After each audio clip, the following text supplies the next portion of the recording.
Now, of course, going lower has never really been a problem for this president, nor has siding with another country over the high confidence assessment of his own intelligence agencies. Just now, President Putin denied having anything to do with the election interference in 2016. Every U.S. intelligence agency has concluded that Russia did. My first question for you, sir, is who do you believe? My people came to me, Dan Coates came to me, and some others. They said they think it's Russia. I have President Putin. He just said it's not Russia. I will say this. I don't see any reason why it would be. So I have great confidence in my intelligence people, but I will tell you that President Putin was extremely strong and powerful in his denial today. So, of course, the question of why Trump remains so sympathetic to Vladimir Putin remains the $64 million mystery. Yesterday, Trump submitted his written answers to Special Counsel Robert Mueller on the subject of any potential collusion with Russia during the campaign.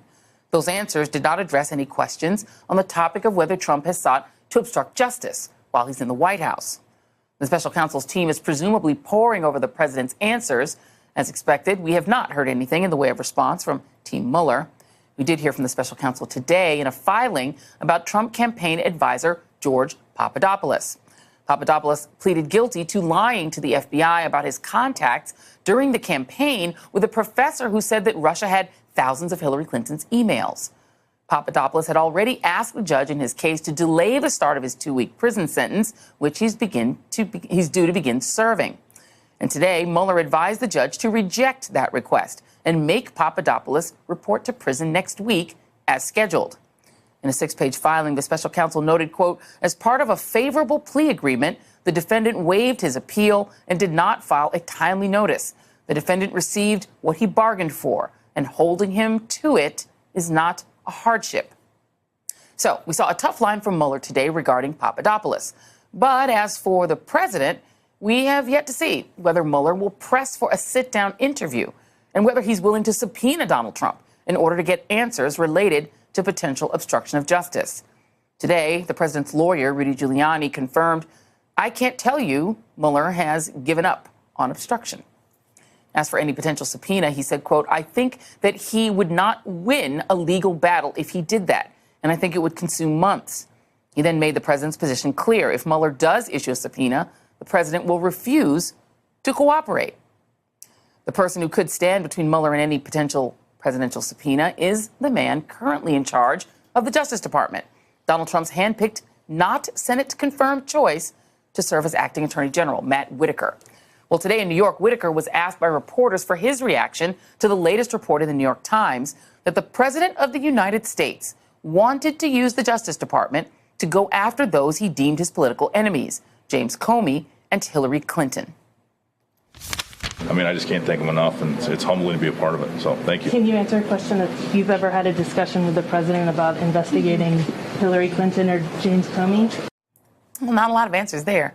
Though we do continue to learn new details about the man running the Justice Department, the kind of details that might say come up in a Senate confirmation hearing, but which instead are coming out through dogged reporting by the press and public pressure from watchdog groups. It's how we learned about Whitaker's myriad past statements attacking the credibility of the Mueller investigation and his past work hawking products for a company that was fined and shut down by the government, as well as his last job before joining the Justice Department last year as the sole employee at a conservative nonprofit called the Foundation for Accountability and Civic Trust, or FACT. That nonprofit's primary work in 2016 was to stir up controversy about Hillary Clinton. Whitaker's own newly released financial disclosures show that he was paid more than $1.2 million in the past few years by this group that does not reveal its donors. But they paid him the money, what they paid him for that money, for the money we don't know. Those donors are secret, meaning we do not know if the man in charge of the Mueller probe has any conflicts of interest.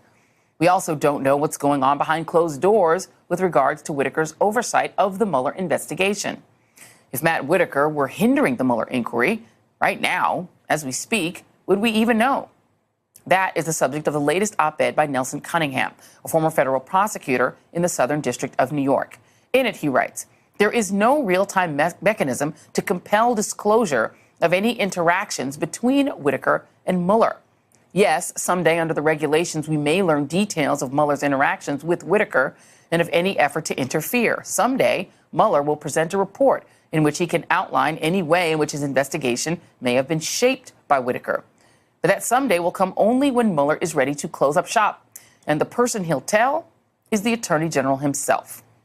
And joining us now is Nelson Cunningham, former federal prosecutor, also a veteran of the Clinton White House and a former Biden staffer on Senate Judiciary. Mr. Cunningham, thank you very much for being here. Thank you. It's a pleasure to be here. Thank you. So let's go over what you wrote in your op-ed, which will disturb a lot of people. The fact is that Donald Trump's main beef with his former Attorney General, of course, was that Jeff Sessions recused himself, presumably stopping him from impeding the Mueller probe. Now that Donald Trump has his Rory Cohn, presumably his Matt Whitaker, is it possible that Whitaker could simply shield from public view his own obstruction of the Mueller probe? Yes. So the way that the regulations are set up that govern Robert Mueller's appointment, the Attorney General only is required at 3 different stages to make any kind of disclosure of what interactions he's having with the special counsel. First, when he appoints the special counsel. Second, if he fires the special counsel. And third, upon the conclusion of the special counsel's investigation. At that point, he would be required to describe any instances he had had with Mueller, where he overruled Mueller, where he curtailed Mueller, where he stopped Mueller from moving forward, but only once Mueller's investigation is complete and Mueller has submitted his report. So then months or possibly years from now. So meaning that if he does anything up to and short of firing him, meaning that if he says to Mueller, well, you can't go into Donald Trump's finances, you have to limit your inquiry in these areas, you can't do that, Congress wouldn't even know about that. Congress would not know about it. And Whitaker, of course, would have no interest in leaking this out. And Mr. Mueller himself is famously tight-lipped, and he's also a rules follower. He might chafe. He might be very upset that his discretion is being limited, but he follows the rules.